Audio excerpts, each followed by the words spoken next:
الله الرحمن الرحيم يحبونهم كحب الله والذين آمنوا أشد حبا لله۔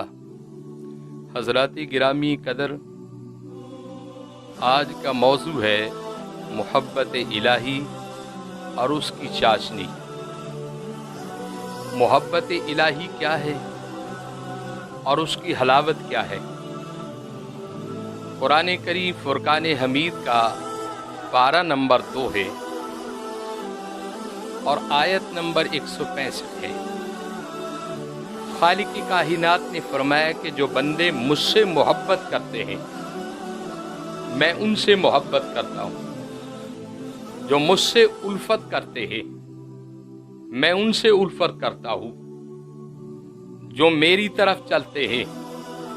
میں ان کی طرف چلتا ہوں، جو مجھے پکارتے ہیں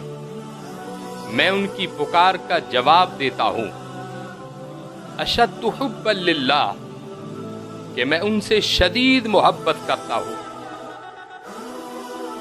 دوسری آیہ ہے کریمہ میں خالق کائنات نے فرمایا کہ قل ان کنتم تحبون اللہ فاتبعونی یحببکم اللہ ویغفر لکم ذنوبکم واللہ غفور رحیم۔ یہ پارہ نمبر 3 ہے اور سورہ آل عمران ہے اور آیت نمبر 31 ہے۔ خالق کائنات نے فرمایا کہ محبوب کہہ دیجیے ان کنتم تحبون اللہ، اگر تم اللہ سے محبت کرتے ہو فاتبعونی، اللہ کی محبت سے پہلے میرے رسول کی اتباع کرو۔ یحببکم اللہ، اور جب تم میرے رسول کی اتباع کرو گے میں تمہیں اپنا محبوب بنا لوں گا۔ ویغفر لکم ذنوبکم، اور پھر تمہارے گناہوں کو بھی میں معاف کر دوں گا۔ واللہ غفور رحیم، اور بے شک میں ہی بخشنے والا ہوں اور میں ہی رحم کرنے والا ہوں۔ حضرت سیدنا عبداللہ بن عمر نبی کریم رحمت عالم صلی اللہ علیہ وسلم کی خدمت میں ایک دن حاضر ہوئے اور آپ نے سوال کیا کہ یا رسول اللہ صلی اللہ علیہ وسلم کہ اللہ سے محبت کیوں کی جائے اور اس کے فوائد کیا ہوں گے؟ تو نبی معظم صلی اللہ علیہ وسلم نے ارشاد فرمایا احب اللہ لما یغزوکم من نعمتہ، فرمایا کہ تم اللہ سے محبت اس لیے کرو کہ وہ تمہارا اللہ ہے، اس نے تمہیں تخلیق کیا ہے، تم پر اپنی نعمتیں نازل کی ہیں، تمہیں عزت اور رزق سے نوازا ہے، تمہیں بیوی اور بچوں سے نوازا ہے، تم اس کی نعمتوں کا ہر حال میں شکر ادا کرو۔ اور حضرت سیدنا داؤد علیہ السلام نے بھی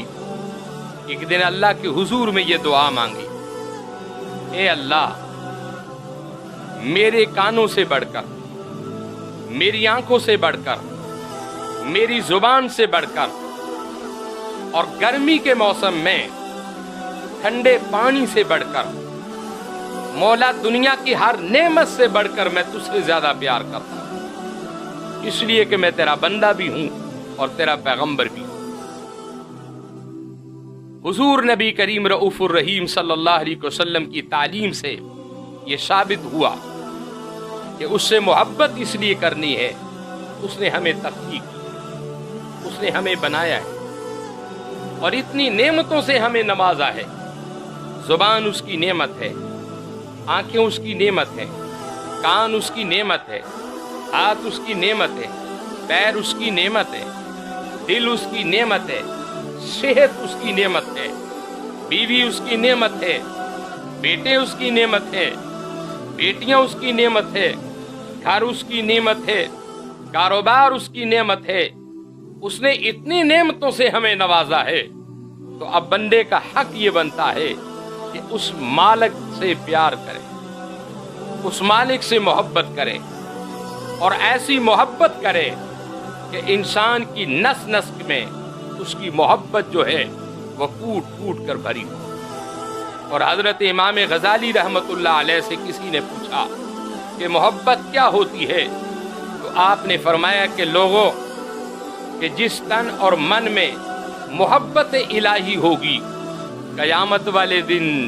وہ جسم اس طرح چمکے گا جس طرح 14ویں کا چاند چمک رہا ہوتا ہے۔ اور محبت الہی اور عشق الہی جس تن اور من کے اندر بھی چلا جائے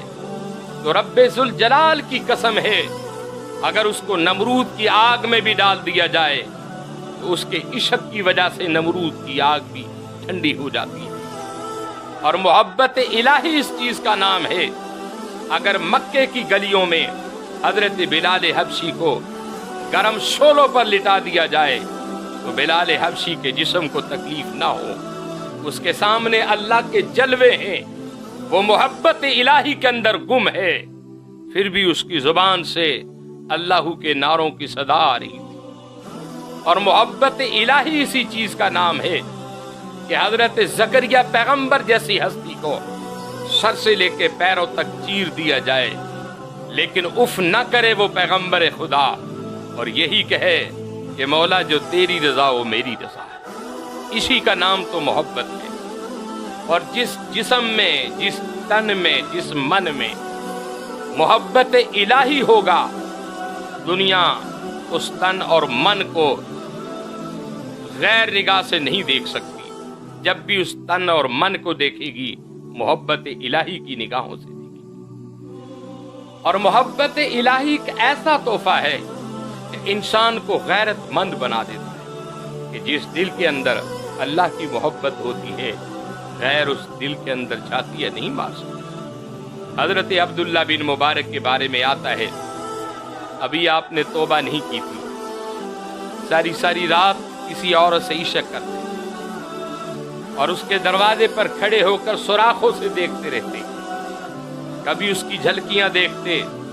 کبھی اس کا چلنا دیکھتے، کبھی اس کا سونا دیکھتے، کبھی اس کا بیٹھنا دیکھتے۔ حضرت عبداللہ بن مبارک کے بارے میں آتا ہے کہ ایک رات، ساری رات آپ دروازے پر کھڑے رہے، عشاء کی نماز بھی گزر گئی، نماز تہجد بھی گزر گئی، صبح فجر کی اذان ہو گئی وہ بھی گزر گئی، اور عبداللہ بن مبارک دروازے پر کھڑا ہوا ہے، دنیا کی ایک حسین عورت کے حسن کے اندر گم ہے اور دیکھ رہا ہے اس کے حسن کو، بس یکدم آواز آتی ہے، اے عبداللہ بن مبارک، دنیا کے حسن میں اس طرح گم ہے، کبھی اس کے حسن کی طرف بھی توجہ کی جس نے ساری دنیا کے اندر حسن تقسیم کیا ہے، جو سارے حسنوں کا مالک ہے، جو ساری کائنات کا خالق ہے۔ بس حضرت عبداللہ بن عمر کے دل کو چوٹ لگی، آپ نے دروازہ چھوڑ دیا اور چھوڑنے کے بعد وضو کر کے سجدے میں پڑ گئے اور کہا کہ مولا میں اس وقت تک سر سجدے سے نہیں اٹھاؤں گا جب تک تو میرے گناہوں کو معاف نہ کر دے گا۔ مولا میں ساری زندگی بھولا رہا، میں عشق مجازی کی طرف چلتا رہا، آج میں عشق حقیقی کا متلاشی ہوں، مولا مجھے اپنا حسن عطا کر دے، مجھے اپنی رہنمائی عطا کر دے، مجھے اپنی تجلیوں میں گم کر دے۔ تو روایت میں یوں آتا ہے کہ حضرت عبداللہ بن عمر نے، حضرت عبداللہ بن مبارک نے جب سچے دل سے توبہ کر لی تو اللہ کریم نے حضرت عبداللہ بن مبارک کے اسی سیاہ دل کو اللہ رب العزت نے اس کے اندر عشق الہی اور محبت الہی کی شمع کو روشن کر دیا تھا۔ اور حضرت عبداللہ بن مبارک کہتے ہیں کہ جس دن سے میرے دل کے اندر محبت الہی سما گئی، جس دن سے میرے دل کے اندر اللہ کی محبت نے ڈیرے لگائے، تو رب ذوالجلال کی قسم ہے میں دنیا کے عشق کی طرف ایک دن نہیں گیا، میں ہمیشہ عشق حقیقی کو تلاش کرتا رہا۔ بس یہی میرا ایک سوال ہے کہ جو بندہ اللہ کی محبت میں غرق ہو جاتا ہے